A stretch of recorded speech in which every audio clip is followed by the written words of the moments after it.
Olá, um forte abraço para você que me acompanha. Hoje vamos fazer um estudo da obra de Mário Vargas Llosa chamada A Civilização do Espetáculo. É uma obra um tanto quanto interessante, o tema principal é a cultura. Diria uma leitura muito interessante, agradável também. E dá para eu pretendo tratar dessa obra, estudá-la pelo menos por 4 vídeos. Esse é o primeiro de uma sequência. Então, sem mais delongas, vamos começar a análise de grifos comentados, pois tem muita coisa, certamente o que eu estou fazendo é um breve resumo da obra.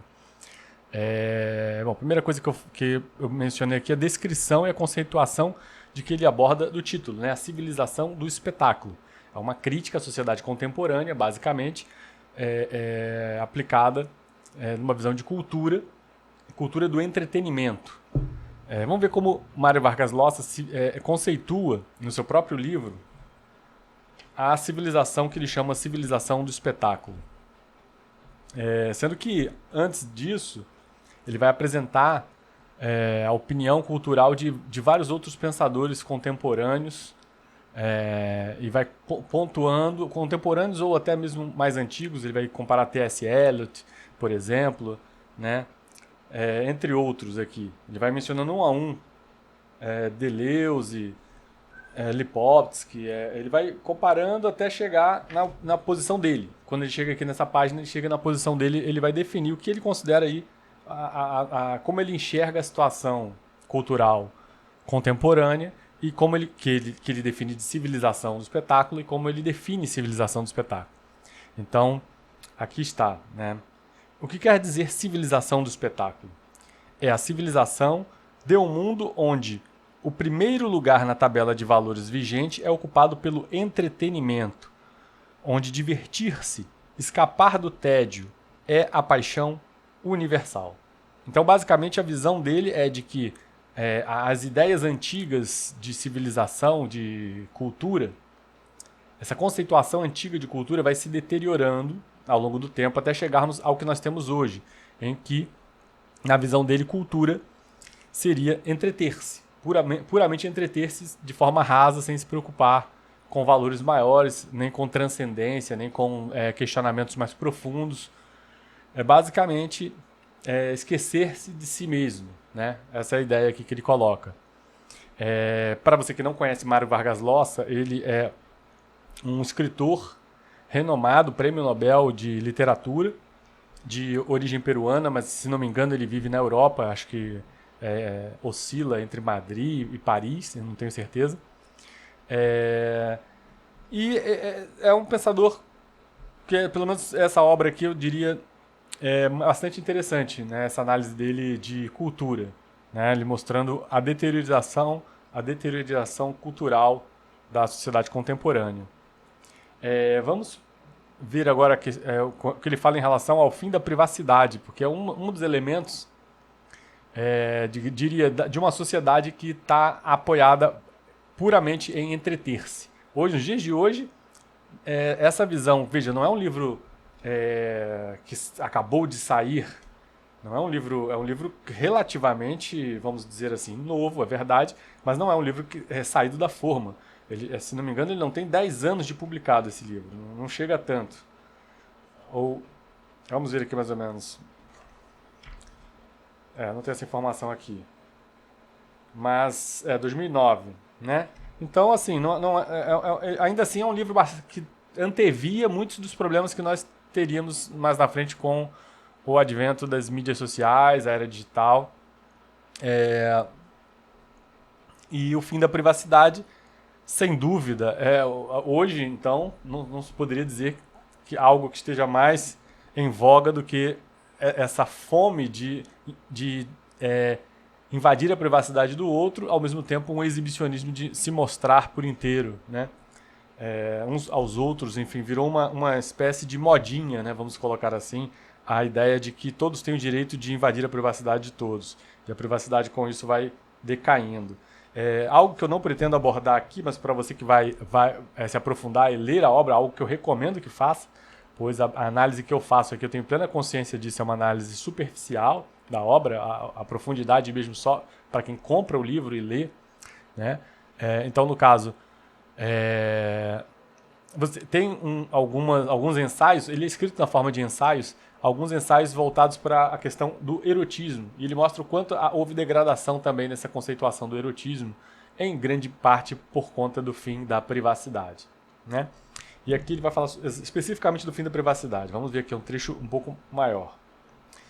Sob a respeitável rúbrica da transparência, veja, se não me engano, ele vai estar mencionando aqui a questão também do Wikileaks, que vazou dados pessoais de algumas figuras públicas importantes, proeminentes, e ele vai estar falando em relação, também uma crítica em relação a Julian Assange, né, naquele episódio do Wikileaks, que à época da publicação do livro estava mais em voga ainda, né?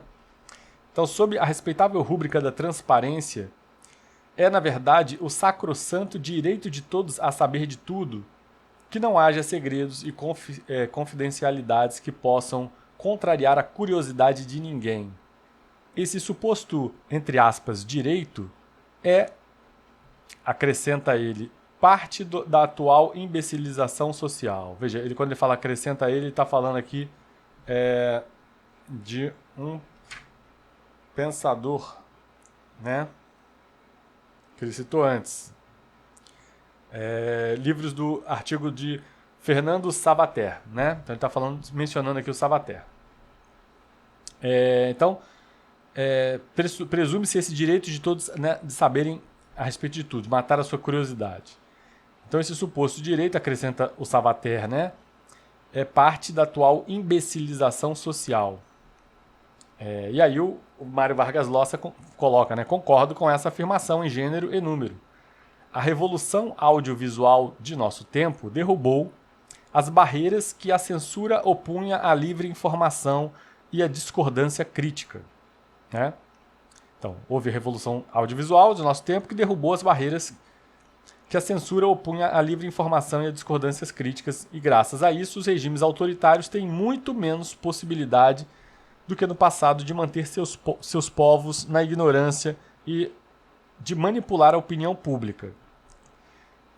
Mas, daí a concluir que a prodigiosa transformação das comunicações representada pela internet autoriza os internautas a saberem de tudo e a divulgarem tudo o que ocorre sob o sol ou sob a lua, fazendo desaparecer de uma vez por todas a demarcação entre o público e o privado, há um abismo. Nenhuma democracia poderia funcionar se desaparecesse a confidencialidade das comunicações entre funcionários e autoridade e nenhuma forma de política nos campos da diplomacia, da defesa, da segurança, da ordem pública. O resultado de semelhante exibicionismo informativo seria a paralisia das instituições, tornando mais fácil para as organizações antidemocráticas travar e anular todas as iniciativas incompatíveis com seus desígnios autoritários. Sim, aqui ele não deixa de ser uma forma de filosofia do equilíbrio, né, e da prudência. Excesso de censura se parece muito com excesso de liberdade no sentido de você tornar um tanto quanto promíscua a relação do que é público com o que é privado. Né? Então, informações sigilosas são necessárias, algum nível ele aqui, sobretudo, se direciona a autoridades, a tomada de decisões, né? E sim, acredito que dentro de uma visão de filosofia política com prudência, determinadas áreas em tomadas de decisão precisam ser resguardadas por alguma espécie de zona sigilosa, né? Não resta dúvida. Mas ainda acho que esse fenômeno ainda consegue ser ainda pior, né? Ele atua também sobre o indivíduo, né? As pessoas normais, nós cotidianos, temos a nossa privacidade com muita facilidade violada, né? Então, grande parte desse material é formado por dados e comentários cuja divulgação, embora não tenha maior importância, cria situações extremamente delicadas para esses funcionários e provoca suscetibilidades, rancores e ressentimentos que só servem para prejudicar as relações entre países aliados e desprestigiar seus governos. O senhor Julian Assange, mais que um grande lutador libertário, é um bem-sucedido entertainer ou animador. Eles chamam ele de a Oprah Winfrey da informação, né? Eu ainda iria um pouco além em relação a Julia Assange. Eu acredito que o que houve ali foi... Eu já falei isso em vídeos antigos. Eu acho que ele fez uma, digamos, vazamento de informações um tanto quanto seletivas, né?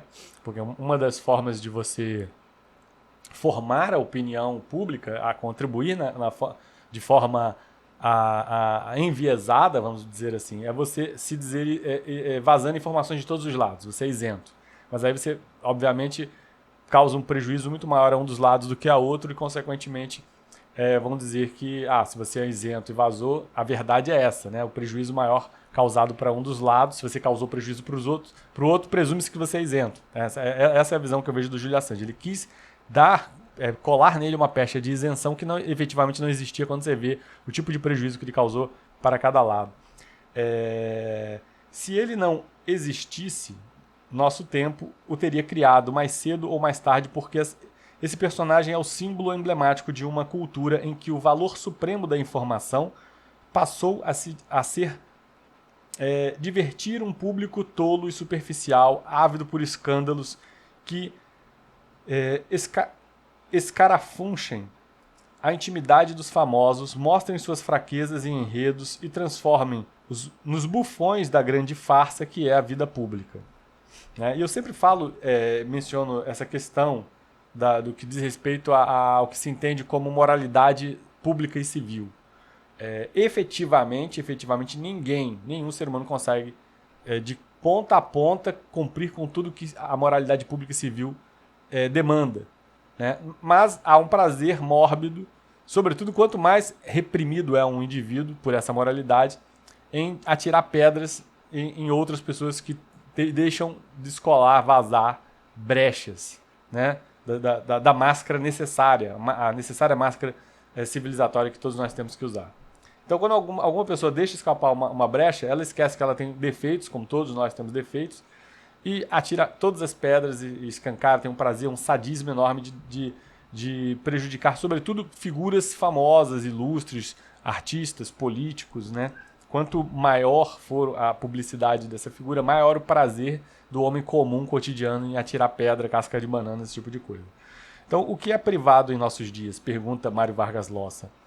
Uma das consequências involuntárias da revolução informática foi a volatização das fronteiras que a separavam do público, confundindo-se ambos num happening em que todos somos ao mesmo tempo espectadores e atores, em que nos exibimos reciprocamente, ostentamos nossa vida privada, nos divertimos observando a alheia, num striptease generalizado do qual ficou a salvo da mórbida curiosidade de um público depravado pela necessidade,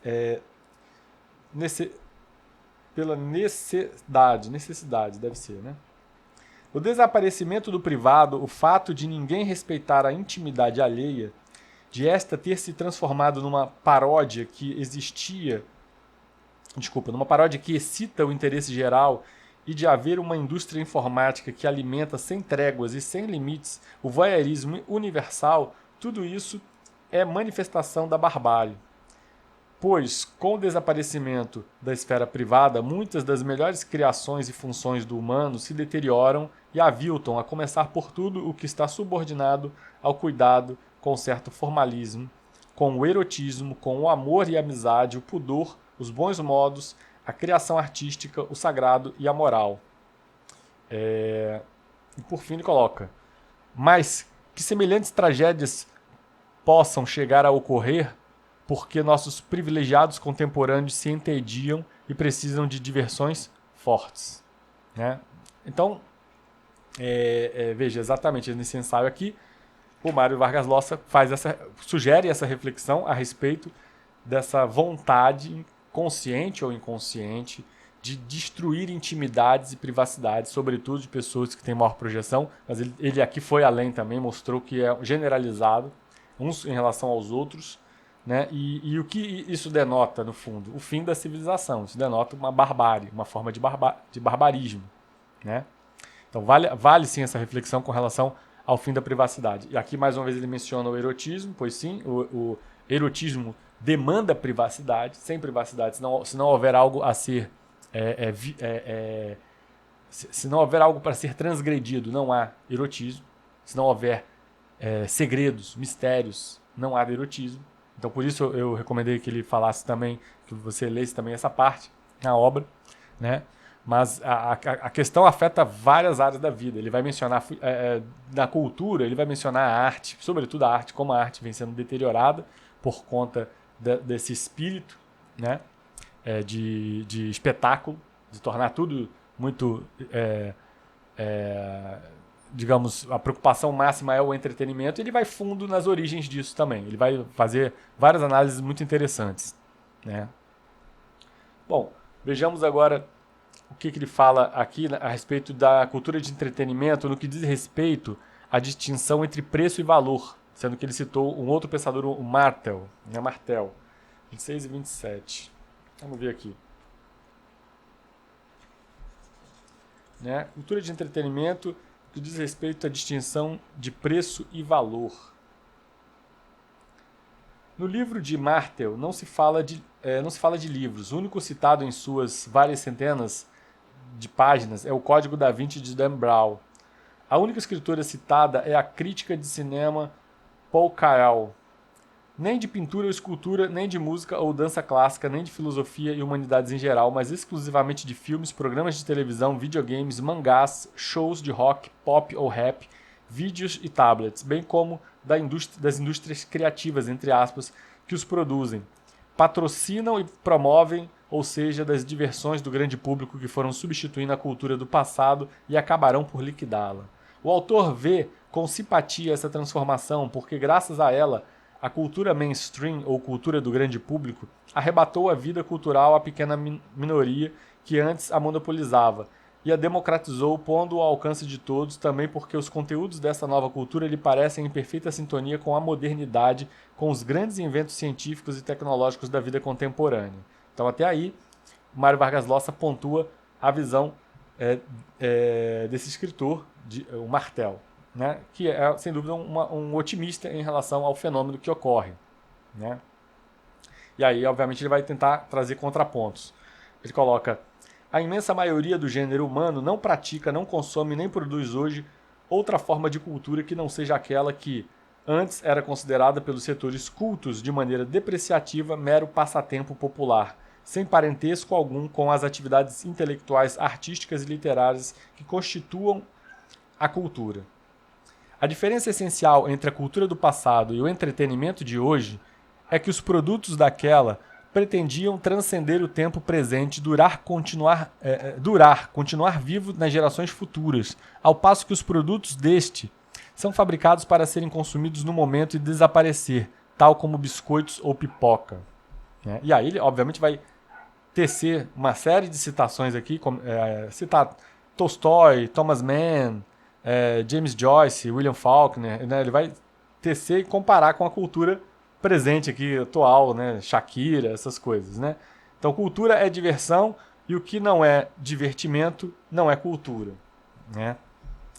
Nesse sentido aqui, em relação à definição de cultura, aproveitando a deixa, sugiro que se procure, apesar de ser um pensador de uma visão bastante, diria, diferente da de Mário Vargas Llosa, né? E não ser propriamente um pensador, escritor no gênero literário, mas ser um cineasta, né? Procurar ver o documentário a respeito de Jean-Luc Godard no que diz respeito à arte e cultura, né? Em regra e exceção. Um documentário bem interessante. Aqui cultura é diversão e o que não é divertido não é cultura. Essa é a visão que Mário Vargas Llosa dá para a nossa cultura de hoje, a maneira como nós entendemos cultura, né? O que não for divertido não é cultura. A pesquisa de Martel mostra que hoje esse fenômeno é planetário, algo que ocorre pela primeira vez na história, e dele participam os países desenvolvidos e subdesenvolvidos, não importando a diferença entre tradições, crenças ou sistema de governo. Para essa nova cultura, são essenciais a produção industrial maciça e o sucesso comercial. Então, veja, sim, essa é uma crítica interessantíssima, né? Veja, para essa nova cultura são essenciais a produção industrial maciça e o sucesso comercial. A distinção entre preço e valor se apagou. Ambos agora são um só, tendo o primeiro absorvido e anulado o segundo. É bom o que tem sucesso e é vendido, mal o que fracassa e não conquista o público. O único valor é o comercial, né? De T.S. Eliot a Frederick Martel, a ideia de cultura experimentou muito mais que uma evolução paulatina, mas sim uma mudança traumática. Então, que ele mostra exatamente isso. Se a cultura ao tempo de T.S. Eliot, né? Aliás, um pensador também vale muito a pena ser investigado, ser pesquisado, T.S. Eliot, né? Se a cultura ao tempo de T.S. Eliot era a cultura voltada para transcender a si mesma, a perpassar gerações, né? A cultura de hoje é uma cultura que não aspira mais do que o entretenimento imediatista. E será, obviamente, esquecida na semana seguinte. Já não terá menor valor, menor importância, né? E se você vê hoje aqui em canais, inclusive no YouTube, canais que se propõem a falar sobre os acontecimentos, os fenômenos, esses canais se multiplicam, os canais que falam sobre os acontecimentos do momento, bombásticos, enfim, sempre de forma muito chamativa, e de forma antagônica, os que propõem dúvidas, questionamentos, reflexões, ao contrário, minguam, né? Sentem dificuldade de ter criar um próprio público, justamente porque a sociedade está mais interessada nessas energias transitórias e efêmeras que não perpassam nem sequer uma semana, quem dirá uma geração, né? Claro que tudo tem não estou com isso querendo diminuir, por exemplo, a visão jornalística, que é necessária, sim, né? O noticiário, né? Inclusive o valor positivo que o jornalismo independente está trazendo para equilibrar uma imprensa central que está um tanto quanto desequilibrada, ou pelo menos para tentar, né, trazer contrapontos. Não estou diminuindo isso, mas que existe sim muito divertimento tolo, superficial, crescendo e buscando justamente esse sucesso comercial. Então, veja, se existe uma crítica hoje à lógica de mercado, né, não é a crítica que normalmente muitos dos pensadores produziram, sobretudo os pensadores contemporâneos, né? Eles se focaram em produzir críticas a respeito da lógica de mercado no que diz respeito, por exemplo, à produção material, a produção de bem-estar. Isso é estapafúrdio, né? A verdadeira crítica à lógica de mercado poderia se dar na direção da imaterialidade, por exemplo, no que diz respeito à produção cultural. Essa sim é uma crítica muito válida. Nós temos um problema sério quando a lógica de mercado e a cultura da democratização, né, aliada, ou seja, a democracia liberal, ela abraça para ela a produção cultural. O fenômeno que se vê é o que nós estamos vendo, né? É uma idiotificação generalizada. E essa é uma crítica, soluções só ao final ele vai produzir, o Mário Vargas Llosa vai tentar produzir algumas ideias de solução. Acredito que lá no último vídeo a gente vai trazer isso aqui, né, as ideias de Mário Vargas Llosa para tentar amenizar esses problemas, né? E sim, é muito interessante você ver que com a evolução da lógica de mercado atuando sobre a cultura, um rompimento do que seria a distinção de preço e valor. Porque preço é uma coisa, valor é outra. Preço está diretamente ligado à questão mercadológica. Você precifica o que você quiser, né? A gente discute, inclusive, dentro de uma filosofia econômica, né, a subjetividade na composição do preço, né? É natural. Você pode ter determinado uma banana, por exemplo, colada na parede, ser chamada de arte, enfim, é um direito da pessoa ser arrebatada por um preço enorme, né? Por um preço que foi colocado lá. Isso não significa que ela efetivamente tenha valor artístico, né? O valor é outro, completamente diferente. E para que você possa atribuir valor, sobretudo, você vai ter que se descolar da lógica de mercado. Porque, veja, a lógica de mercado atribui um valor enorme a uma banana, né? Então, isso é um bom exemplo aí de distinção de preço e valor. Na hora de atribuir valor, você precisa de uma pessoa que tenha estudo na área, no assunto verdadeiro, que seja levado a sério, né? E essa pessoa possa, por meio de comparação com relação a outros grandes artistas realmente que tiveram aí uma superação do homem na direção de uma perfeição, na direção de uma transcendência, ou na direção do que seria o belo, o que também é uma filosofia muito interessante a discutir o que é a beleza, né? Mas, seja como for, o que a gente vê é que houve muito engajamento dentro dos movimentos culturais que na verdade são contraculturais, objetivando quebrar essa distinção de preço e valor como forma, inclusive, de criticar a lógica de mercado, né? Então, a gente teve esses movimentos intelectuais engajados em criticar a lógica de mercado e apontando na direção da cultura, né? O próprio Vargas Llosa vai citar 2 episódios icônicos aí, o do Marcel Duchamp, né, no Urinol, em que é apresentado como arte um mictório, né, numa exposição importante de Paris, né? E veja, não é que Marcel Duchamp fosse um tolo, não é. O Marcel Duchamp era um grande artista, mas ele obviamente usou, digamos, ele se engajou num movimento político que objetivava aí dar um contorno crítico, usar a sua arte como crítica ao que se apresentava em termos de sociedade industrial, né? E qual seria o efeito dela sobre a cultura.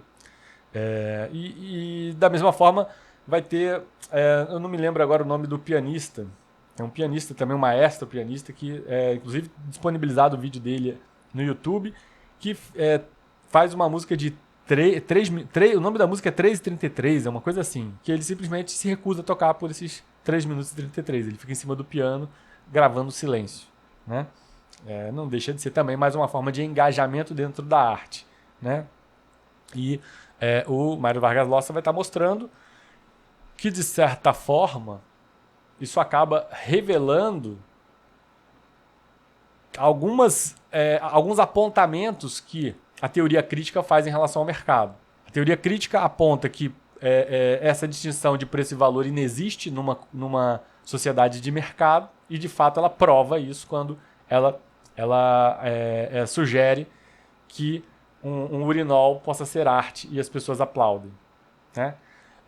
Mais uma vez, a teoria crítica prova, por exemplo, em relação ao que nós estamos vivendo hoje, que os costumes são frutos de uma construção social. Por que eles provam isso? Quando eles utilizam a ciência como nova religião para produzir sistemas de crença, e as pessoas acreditam. Então, eles provam com isso, de fato, a tese deles de que os costumes são arbitrários, construções sociais, né? Veja que interessante, né? E o mais interessante é que, não por acaso, quanto mais a pessoa, de forma inconsciente, acredita nas narrativas produzidas por pessoas que têm conhecimento da teoria crítica, né? Mas essas mesmas pessoas, essa crença dessas pessoas nesse sistema de crenças, corrobora teses que são contrárias ao que elas deveriam defender, que seria aí uma visão de defesa dos costumes como uma produção de sabedoria ao longo do tempo, de transcendência, que seria a visão, por exemplo, de Edmund Burke. Eu sei que talvez eu esteja fazendo uma digressão um tanto quanto mais descolada da obra. Então vamos retornar aqui. Vamos para a página 33. Ele vai falar da influência de astros e da publicidade no lugar de pensadores e da crítica. Veja, o que seria uma sociedade saudável, em que realmente dá valor à cultura e que não permite que a lógica de mercado afunde os valores culturais? Seria uma sociedade em que a opinião de pensadores e críticos, de intelectuais, teria mais valor do que, por exemplo, a de um jogador de futebol, né? Essa seria ou de uma artista da MTV. Então vamos ver o que ele mostra aqui, o que acontece hoje, né, nos dias de hoje em relação a isso. 33 e 34.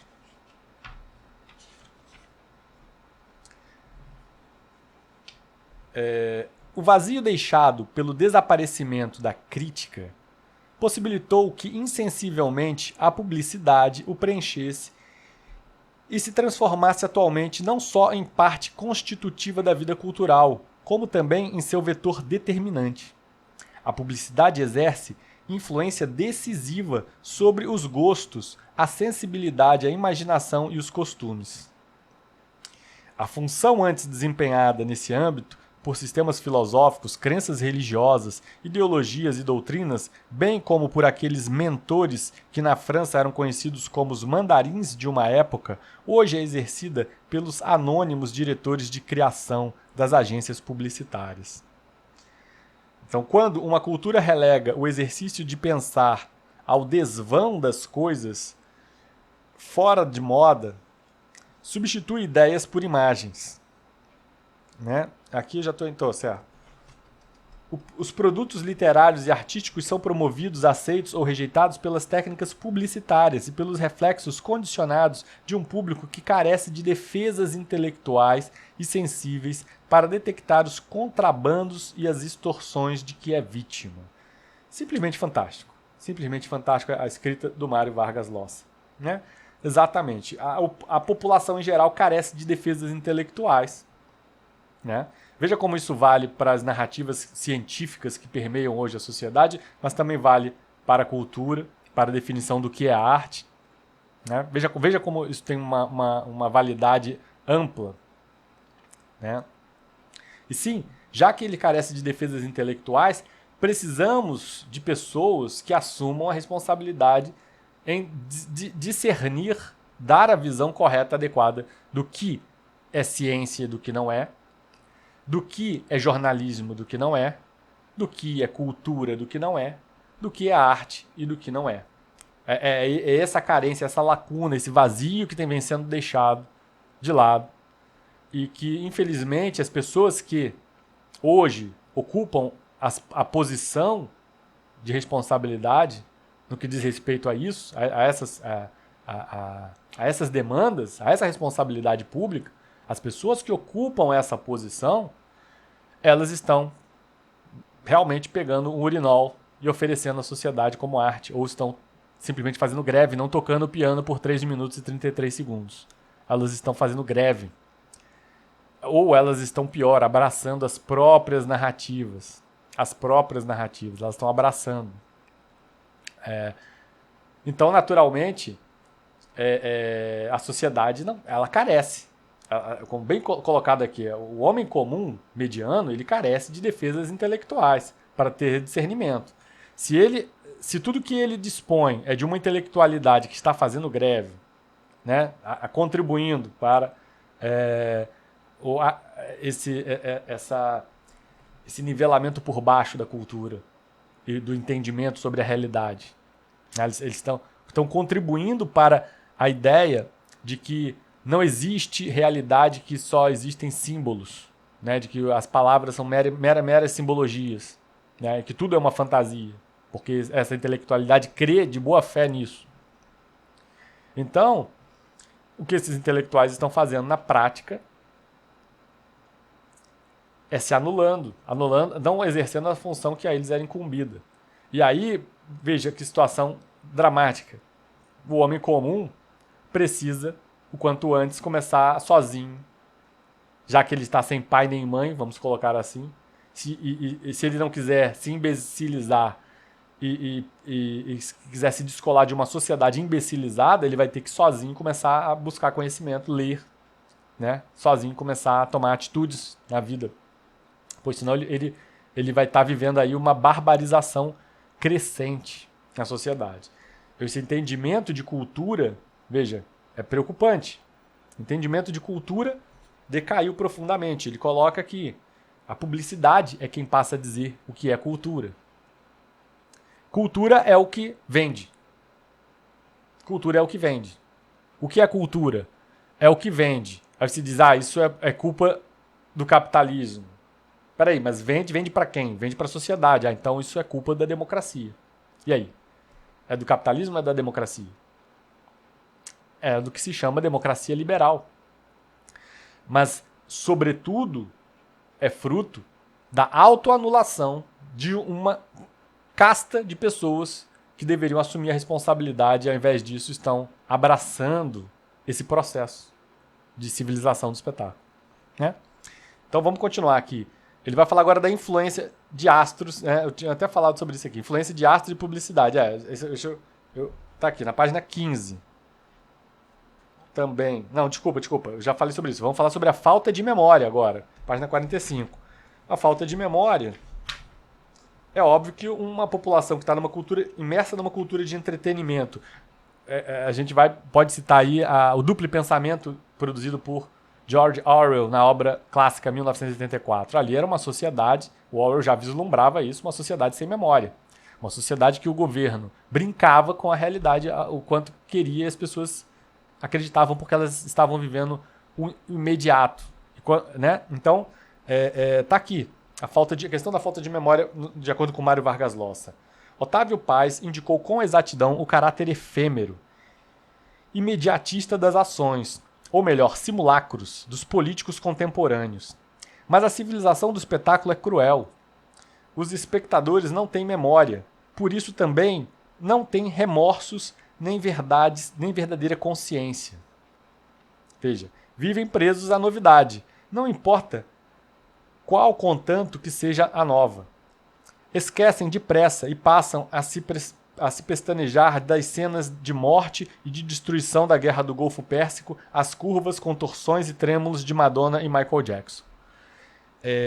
Na época em que Mário Vargas Llosa escreveu isso, né, em 2009, não estávamos vivendo um fenômeno tão difundido quanto hoje no que diz respeito às mídias sociais, e efetivamente o fenômeno é assustador. Você entra no YouTube, veja quantas vezes o mundo já terminou, já estava para terminar, quantas notícias bombásticas e urgentes. Eu faço um convite, você que está me assistindo, faça um convite. Pegue a maior parte dos canais de YouTube que tem aqui e investigue. Eu já fiz isso, faça isso. Investigue há um ano atrás as notícias. Ou melhor, há um ano atrás o conteúdo desses vídeos. Pegue o canal que você segue e veja há um ano atrás o que ele estava publicando. Veja se o que estava sendo dito há um ano atrás. Bom, estou falando um ano, eu estou sendo bem otimista, eu reconheço. Tá bom, um mês atrás. Vai a um mês atrás nesses caras, não precisa voltar tanto. Um mês atrás, se não menos. Se não menos, tá? Vai 2 semanas atrás. 2 semanas atrás você vai nesses canais e vê se é aproveitável. Ou se você vai fazer como se faz com uma revista de moda ou um jornal, você vai jogar aquele canal na lata do lixo. Não se aproveita mais, não tem nada para se tirar dali. Né? Esse é o problema do efêmero, da falta de memória. As pessoas só buscam aquilo que não tem valor, que não perpassa mais do que uma semana. E esse processo está acelerando. A falta de memória está acelerando. As pessoas estão com preguiça de ler, preguiça de escrever, porque demora. Ou seja, tudo que realmente significa a transcendência, o legado de conhecimento que uma geração deixa à outra, não está no canal de YouTube que perpassa uma semana no máximo. Esse legado está em livros, obras clássicas. Não é verdade? E, no entanto, o único tipo de conhecimento que a sociedade contemporânea dá valor não é a cultural, é a científica.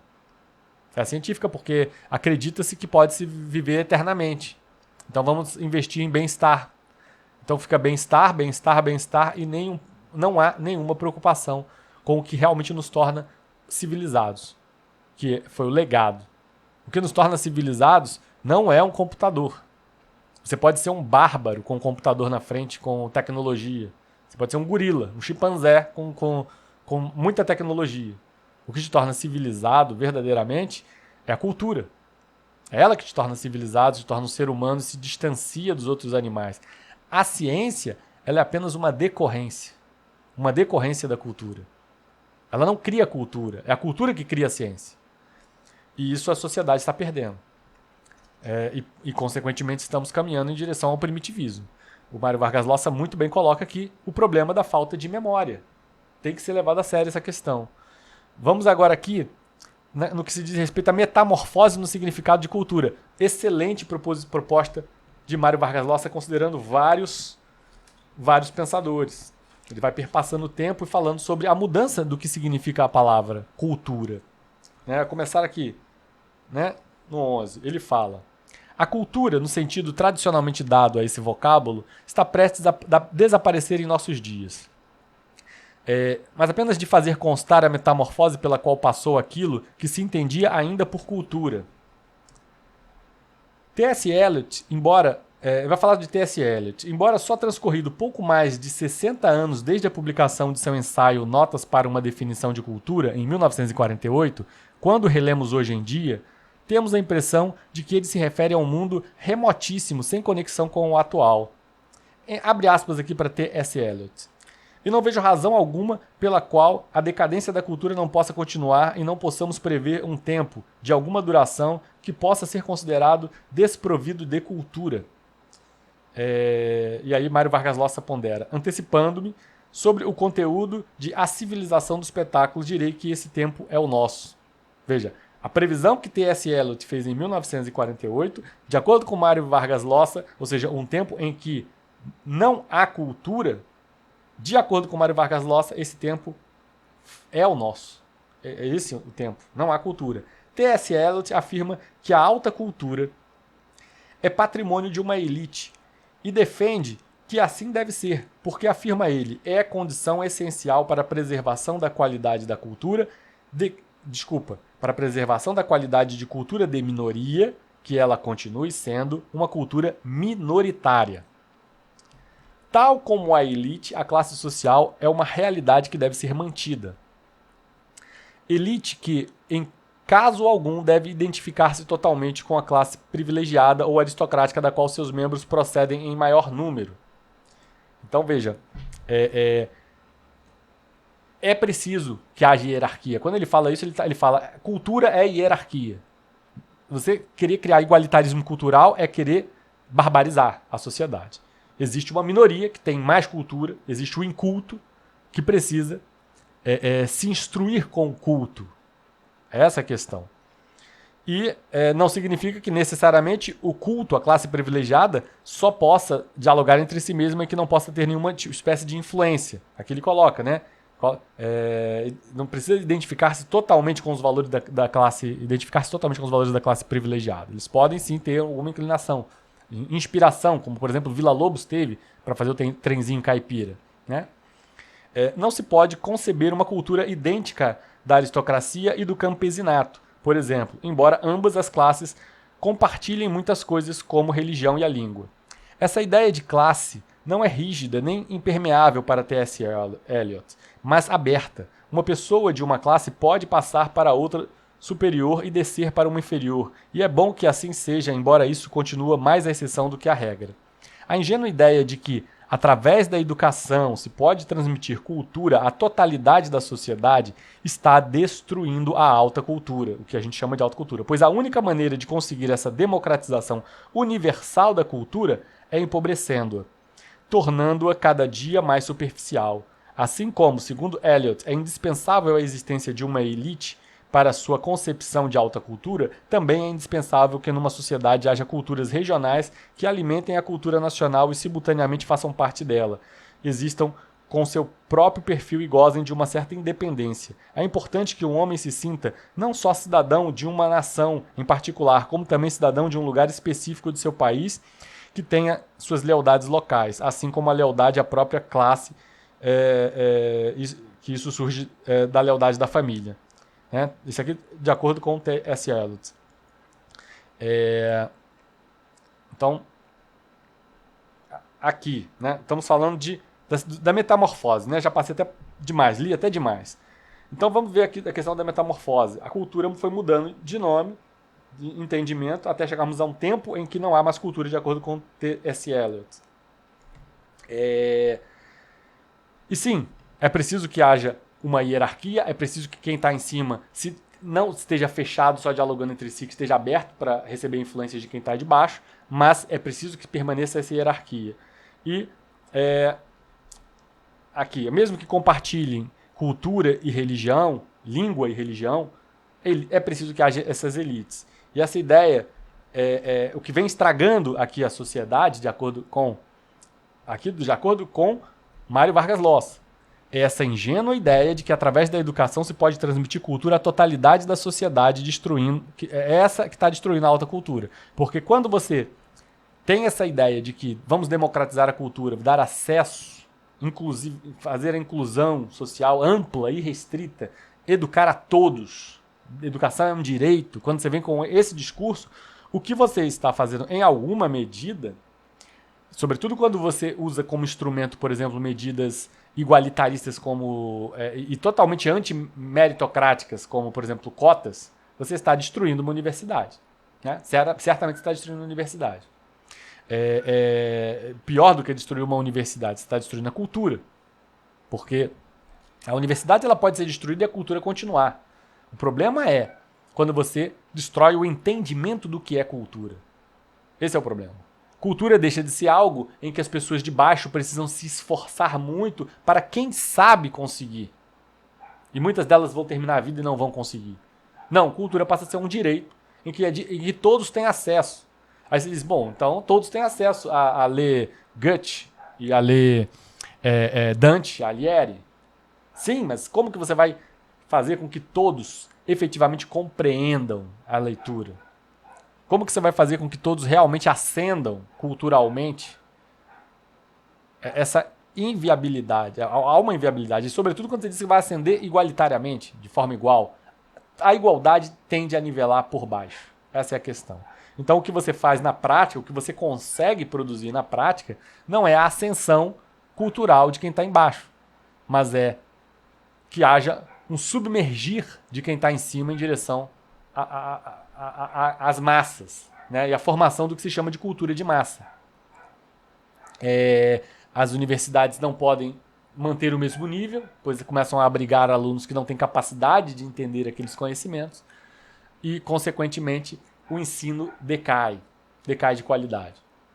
A aprovação automática, outra ideia estapafúrdia, pois se o aluno permanece, não tem porquê estar ali motivado a se comportar bem, ele vai fazer balbúrdia, vai atrapalhar o outro aluno que gostaria, né, de aprender, e a qualidade do ensino só tende a o quê? Na medida em que você tem que dar aula para pessoas menos capazes, você tem que abaixar a qualidade, isso vai prejudicar o bom aluno, não vai prejudicar o mau aluno. Então todas essas ideias igualitárias no campo cultural, ou seja, ideias democráticas, elas vão se coadunar à lógica de mercado. A lógica de mercado está aí para isso, para massificar, para pensar a lógica de mercado vai estar pensando assim, quanto dinheiro eu posso ganhar vendendo para mais gente? E a lógica democrática vai estar dizendo assim, quanto mais voto eu posso ganhar atendendo mais pessoas? Na prática é a mesma, como eu posso mandar na vida dos outros? Na prática é a mesma. É a mesma lógica. Né? E qual é a consequência disso? Melhorar os outros efetivamente, apesar de se falar tanto em altruísmo, apesar de tanto se falar em pensamento social, em pensar nos outros, em pensar na sociedade, no bem comum, o resultado disso é o inverso. Quanto mais você pensa no bem comum, no social, nos outros, o resultado é que você faz com que esses outros permaneçam onde estão e você é que vai diminuir o seu nível, a sua qualidade para atender mais gente. Né? É isso. Estou me estendendo muito. Esse foi o primeiro vídeo de análise, recomendo que assista os próximos, de um excelente livro, uma excelente obra de Mário Vargas Llosa. Perdoe ter passado, estendido muito. Até o próximo vídeo. Um abração. Esse é um canal de estudos e reflexões. Os estudos estão sendo publicados às terças e quintas às 8 da manhã. As reflexões aos sábados às 14 horas. Se você gosta do nosso conteúdo, se inscreva, curta, compartilhe e, sobretudo, nos agracie com o seu comentário. Caso ache que o conteúdo mereça receber um apoio, o endereço do nosso Pix está disponibilizado no campo de descrição dos vídeos. A propósito, convidamos você a participar do grupo de amigos. Você não precisa ficar solitário nesse caminho de estudos. Juntos, podemos trocar ideias, influências, livros, dicas e até um bate-papo informal. Um ajudando o outro e todos cresceremos muito mais rápido. Você vai gostar muito de participar. Além disso, recomendamos que você aprecie nossas playlists com nossos vídeos separados por tema, formato e autores, de forma a tornar o seu estudo ainda mais didático. Por fim, indicamos nosso blog, amplomagazine.blogspot.com. Nele, você acompanha os ensaios que escrevemos sobre os mais variados temas e que fundamentam muitos dos nossos vídeos aqui do canal. Esperamos que goste do conteúdo. Obrigado por chegar até o final do vídeo. Até a próxima!